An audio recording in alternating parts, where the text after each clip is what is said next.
Mayong adlaw sa tanan. So nanapod ta aron atong pagaisgutan sa gihapon ang mahitungod sa gingharian sa Dios. Now as usual, atong basahon kining naisulat sa Mateo 21:43. Busa sultihan ko kamo nga ang gingharian sa Dios pagakuhaon gikan kaninyo o gigahatag ngadto sa usa ka nasod nga nagapamunga sa mga bunga niini. So kining maong sitas sa Biblia, dili kini ninyo kasagaran madungog sa ubang magsasangyaw. Tungod kay contradiction man sa ilang doktrina. Sumatod pa sa ilang pagtuo nga ang gingharian sa Dios tua didto sa taas, no? Samantalang ang gingon ni Ginoong Jesucristo nga ang gingharian na sa usa ka nasod. Mao nga contradict. Ang dili kini nila hatagan o gibugaton. Pero dinhi sa tua sa gingharian sa Dios, mo kini ang atong hatagan og importansya. Ang mahitungod sa gingharian sa Dios nga gihatag ni Kristo sa usa ka nasod nga nagapamunga sa mga bunga niini. So ang nasod nga gisgutan wala inganli. Atong pangitaon kung asa duning nasura. No kung mangita tag nasod man kay igsunan, wala man tayo makitang nasod dito sa kapunapunawan. Naaraman dinis kalibutan. No, dinitas kalibutan, mangita sa nasod nga gihatagan sa gingharian. So, ang una natong clue, kining giingon nga nagapamunga sa mga bunga niini. Muna first clue na to. Unsa maning bunga niini? Kana bang bunga sa bato? Kaning bato mao si Kristo. Sa to pa namunga sa Kristohanon nga pagtuo. Kana nga nasod, or in other words, nasod nga nahimong Kristiyano. So munay clue na to atong pangitaon. Kung musud kita Kristiyano, mga Christianity, adto kita manuka dito sa Jerusalem. No, sa dihang gikuha na ni Kristo ang gingharian, iyam ning gistorya dito mo siya sa Jerusalem. So ang Christianity dayon kinahanglan nga mo spread outside sa Israel.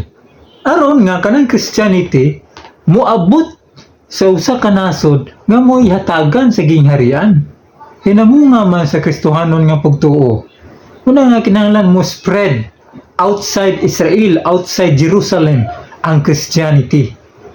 Mao kana ang gihimo sa mga alagad ni Jesus, no? After Jesus Christ, dahil wala na siya, ang mga alagad niya, mga Kristohanon, mga early Christians, mo'y nag-spread na dayon sa mga pagtulunan ni Kristo.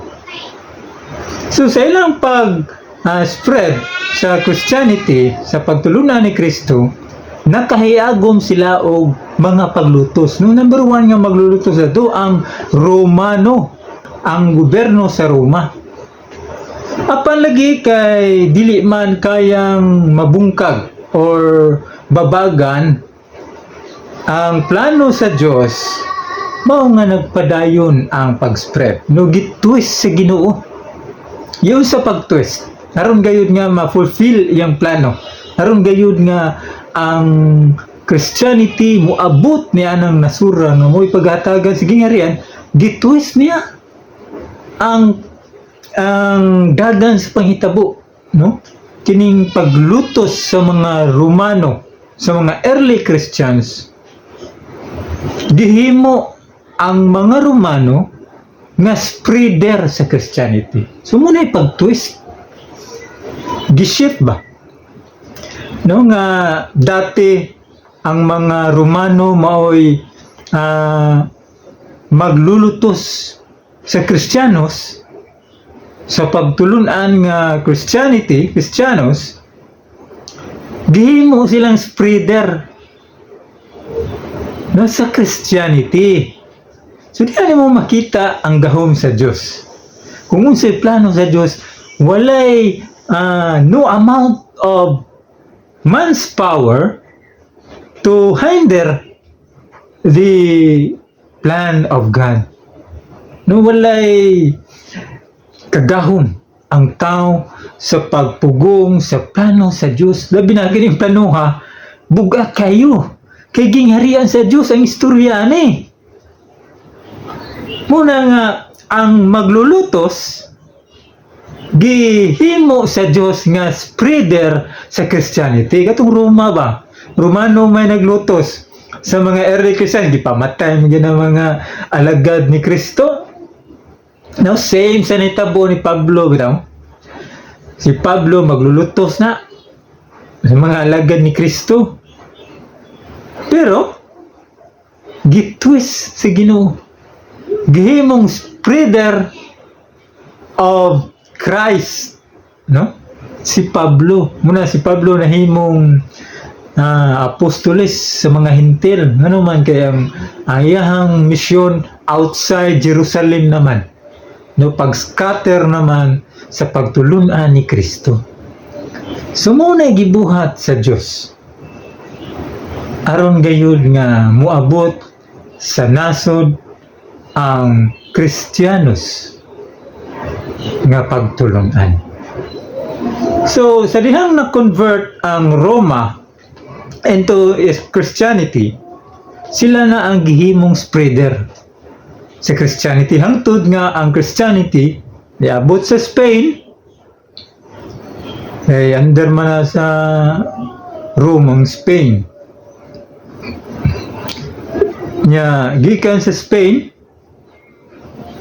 niabot dayon sa nasod nga maoy gipili sa Dios. Nga maoy target, no? Pag-spread sa Christianity outside sa Jerusalem, ang target sa Dios kanang nasod nga iyang hatagan sa gingharian. Muna nga nakangker ni Kristo ang Roma, kay nahimo mang Christian sang Rome. Ang Roma gihimong spreader nga dati sila ang tagatugis, sila ang mga maglulutos sa mga Kristiyanos, sila mo'y nahimong spreader sa Christianity. Hangtod niabot sa Spain. Sa Spain, gidala dayon ni Ferdinand Magellan ang Christianity dinhi sa nasod nga mooy target sa Ginoo, kining nasod sa Pilipinas. Perting ninduta, kuha na lang, summary lang na sa pagbalhin sa gingharian sa Diyos. Magigili man ang magic ang pagbalhin, doon na ay process, doon ay history. So muna ay nahitabo nga dinhi sa Cebu, nahimog sugayod ang Christianity nga gidala sa mga Espanyol, ato silang Magellan. So kay ang target sa Ginoo ani 1523 mo isukod. Mao nga nagmadali ang Dios nga madiskubre ang nasod niya ma-Christianize ang nasod sa Pilipinas sa 1521, kay ang sukod sa Dios niini 1523. Kana 1523 mo kana ang pagsugod paghari kung imo nang tuon sa kagahapon munay landong sa pagsugod sa paghari ni Rehoboam ug ni Jeroboam. Sa dihang nipuli paghari si Rehoboam, puli siyang amahan nga si Solomon niadtong 997. So kung muisip ka sa 997 o 2520 ka tuig, mo imong idugang ba? Tungagan nimo ang 997 o 2520, moabot ka sa tuig sa 1523. Okay, kanang 997 negative years man na. So negative na siya. And the rule of algebra states that to add two numbers having unlike sign, find their difference and prefix the sign of the greater number.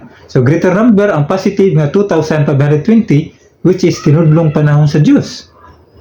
So ang answer dayon is positive 1523. Muna na-discover ang Pilipinas 1521. Kaya na-Christianize para sa 1523 mamunga sa Kristohanon nga pagtulunan ang Pilipinas. Ingunaan na ng plano sa Diyos. Pilipinas ang nakaigo. Ang gingharian sa Diyos, Pilipinas. Dili Roma. Yung matudrabaning ubang magsasangya, ubang pundok, ngunit na tunganlan, nga ang gingharian sa Diyos naa sa Roma. Kana mo'y dili tinuod tungod kay kanang Diyos, mga kaigsunan. Magpahimaya na siya. Unya, naama na siya sa iyang gingharian. Sa ato pa, himayao na tong Diyos sa iyang gingharian. Unya kay mabasa man dinhi sa Isaias 24:15. Matud pa, busa himayaan ninyo si Jehova sa silangan. Bisan pa ang ngalan ni Jehova, ang Diyos sa Israel, didto sa mga pulo sa dagat. Sa silangan, sa mga pulo sa dagat.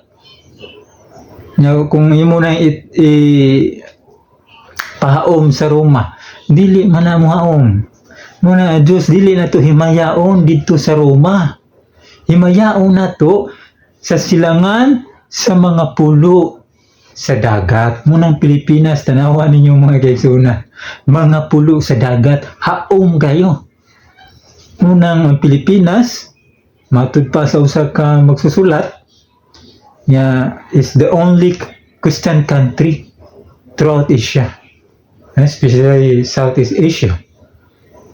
The only Christian country. Kaya muna timaan nga ang gingharian sa Diyos gihatag sa usa ka nasod nga namunga sa mga bunga nini, namunga sa Kristohanon nga pagtuo, meaning to say nahimong Kristiyanos nga nasod. Muna nga sa 1521 kaya ang sukod niya na 1523. Kung yung tanawon pagtisok din sa Christianity sa Cebu dunay duha ka hari. Si Humabon sa Cebu ug si Lapu-Lapu sa Mactan. Dinhi lang sa gitisukan ba sa Christianity. Dunay duha ka hari. Si Humabon o si Lapu-Lapu. Ang Mactan is part of the Cebu.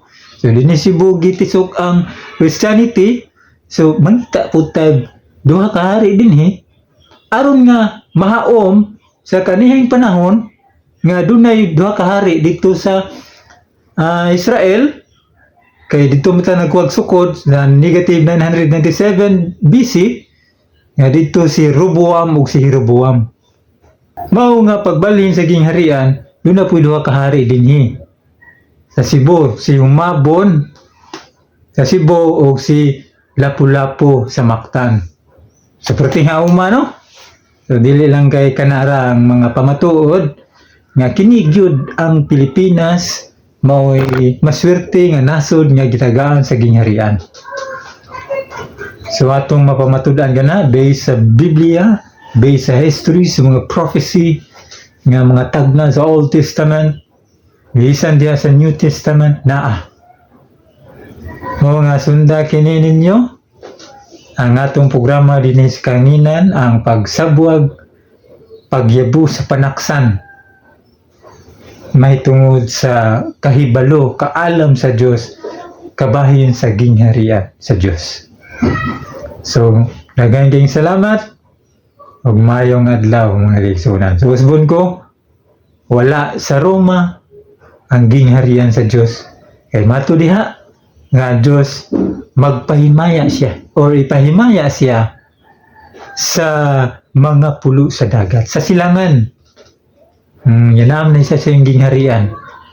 Ato pa ang gingharian na sa silangan, mga pulo sa dagat. Ang Roma, dili mo na silangan. Ang Roma, dili man mga pulo sa dagat. So, gatong nagingon nga ang Roma mo'y gingharian sa Diyos, sayop. Daghang salamat mga igsunan, mayang adlaw.